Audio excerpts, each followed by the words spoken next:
कमळी मालिकेच्या 8 नोव्हेंबरच्या भागात आपण पाहणार आहोत की निंगीचा बंड्यावर पूर्ण विश्वास आहे. ती ठामपणे त्याला म्हणते की, "बंड्या, माझा तुझ्यावर पूर्ण विश्वास आहे.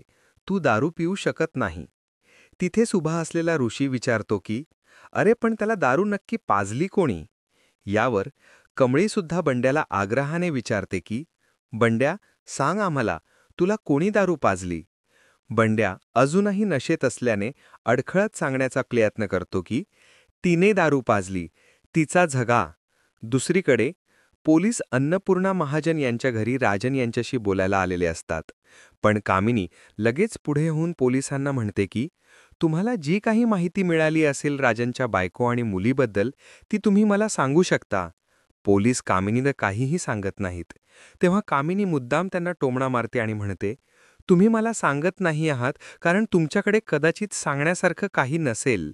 यावर पोलीस त्वरित उत्तर देतात की, नाही नाही, असं काही नाहीये, आम्हाला एक महत्त्वाची माहिती मिळालेली आहे.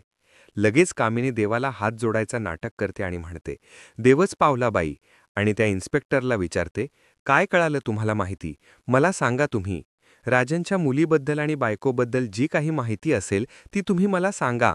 आता हा इन्स्पेक्टर त्याला मिळालेली महत्त्वाची माहिती राजनसोबत शेअर न करता ती माहिती कामिनीला सांगेल का, हे आपण पुढील भागात पाहूया. तोपर्यंत नमस्कार.